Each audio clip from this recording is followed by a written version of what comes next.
Hey friends, happy Sunday and welcome back to another week of What's for Dinner. This week I don't really have any new recipes to share with you. I kept things pretty simple this week again. I just feel like we're in like a very busy season of life and I'm not really trying anything new. I'm just trying to get quick and easy meals on the table that I know my family is going to like. So I hope I can still inspire you to cook more for your family and maybe give you some new ideas of some things to try. So let's go ahead and get into this week's What's for Dinner.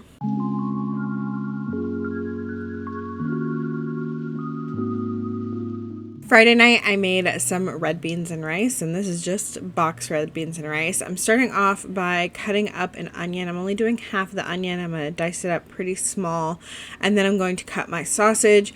I'm using some andouille sausage. I cannot remember the name of this brand, but it was really, really good. I think it's usually like $5 something for one of these links. I got it for buy one, get one free at Kroger. It ended up being $2.75, which I thought was a really good price, and it was delicious. This is the andouille one. I still have another one in the fridge that I'm going to be using this week, and I think it's just the regular smoked sausage, but it was delicious. And so I'm just going to get that sliced up, and then in a large skillet I'm heating up some olive oil, and then once that's hot I'm going to go ahead and start sauteing my onions for a couple of minutes, and then I'm going to add in my sausage and let them both cook up for a couple more minutes so my onion is pretty soft, because I want to make sure that it's not crunchy and my sausage gets nice and browned. And then I'm going to add in whatever else it calls for on the box. I think it was just some water and butter, and I am doing 2 boxes just because I wanted to make sure that there was enough for my family and a little bit of leftovers. So I added all that in, and then the seasoning and the rice, and brought this to a boil like the box said. And once it came to a boil, I reduced the heat to like a medium low, popped a lid on it, and then I think it took about 20 to 25 minutes to cook. And that was it. You give it a stir at the end, and this is a filling, delicious meal. I know it's boxed rice and you could make red beans and rice from scratch, but this was quick and good. And I always love Zatarain's red beans and rice, and like the dirty rice and the jambalaya. They're all good. I didn't eat this so much as a kid. Not something my parents made, but it is something that Andy had often growing up. And we just served this by itself. It was filling and delicious. Saturday night's meal was super simple. I had some pork chops in the freezer that I just pulled out and seasoned them with some McCormick garlic and herb seasoning, and then just pan fried them. And then I made some Kraft macaroni and cheese, a can of green beans, and we had some applesauce on the side because you gotta have pork chops and applesauce. Sunday, we spent like all day at my Aunt Peggy and Steve's house. It was our little celebration of Lilli's birthday with some friends and family. And so we went over there about 12:30. We had pizza and salad for lunch. And then for dinner, it was just like us and Peggy and Steve by that point. Steve cooked some burgers and brats and hot dogs on the grill. We had potato salad and chips and baked beans. And we just hung out and enjoyed being with family and swimming in their pool.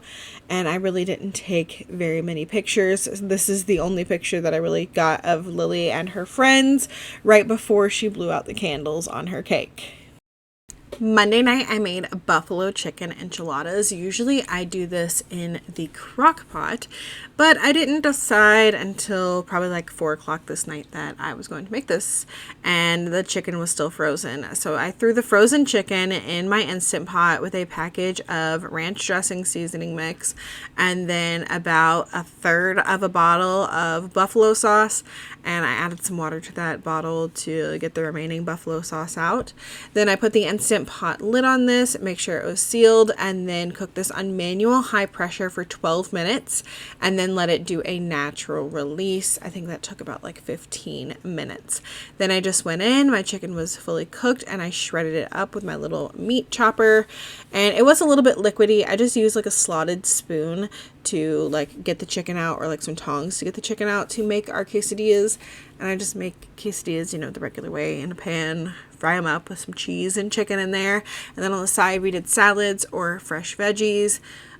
We love buffalo chicken quesadillas, but you could also use this chicken to make like buffalo chicken dip or like a buffalo chicken pasta or buffalo chicken pizza. It is absolutely delicious chicken.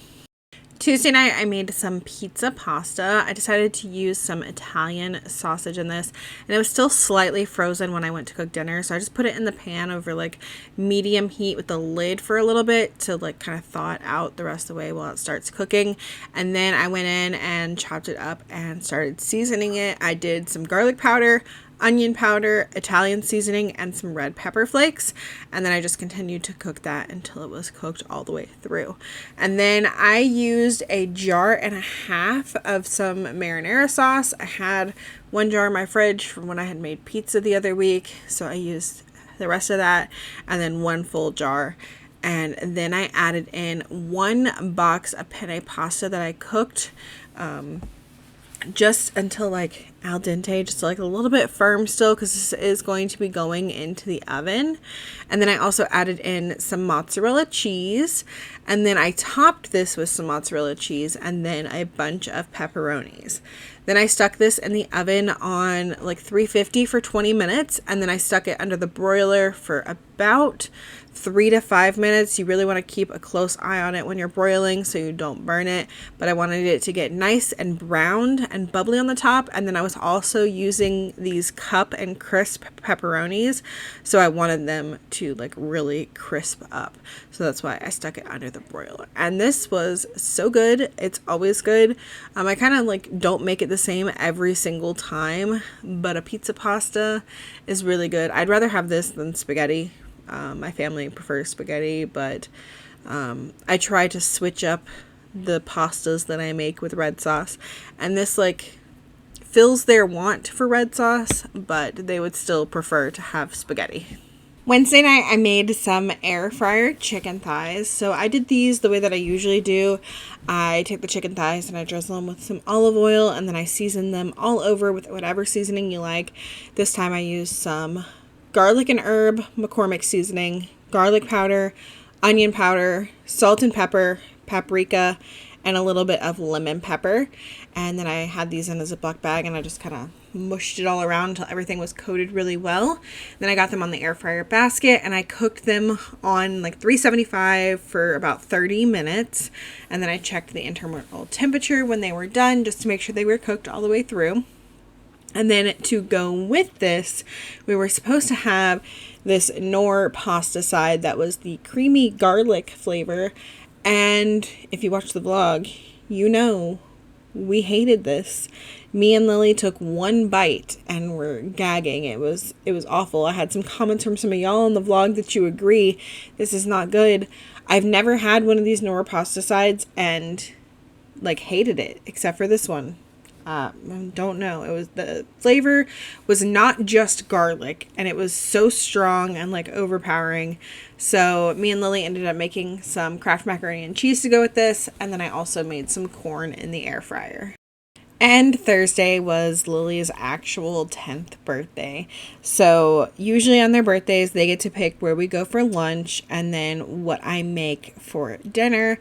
And Lily had picked tuna melts for dinner, and I was going to make that. But we were at the mall all day. We had boba. We were walking around, doing shopping, looking at things. And we didn't get to where she wanted to eat lunch until like 4:20, and then we ate, and it was nearly 5 o'clock by the time we got done eating. And that was our lunch because I made a big breakfast, and so I guess nobody was really hungry till then. So then nobody was really hungry for dinner before bed. I think the kids each ate a bowl of cereal and then a piece of cake, and then Andy and I think I maybe ate a bagel, like a cream cheese bagel before bed. I can't remember. But yeah, I didn't end up cooking on Lily's birthday, and then I made tuna melts the next night, which you'll see in next week's What's for Dinner. But yeah, that was Lily's birthday dinner. We sang happy birthday to her. Basically had cake for dinner. Happy birthday to you. Happy birthday to you. Happy birthday to Lily. Happy birthday to you. Yay! But that is going to be it for this week's What's for Dinner. I hope that y'all enjoyed it. If you did, make sure you leave me a thumbs up. Make sure you leave me a smiley face emoji down in the comments. Let me know you made it here all the way to the end. Let me know if you plan on trying any of these meals that I made this week. I hope you'll have a great week, and I will see y'all in the next one. Bye!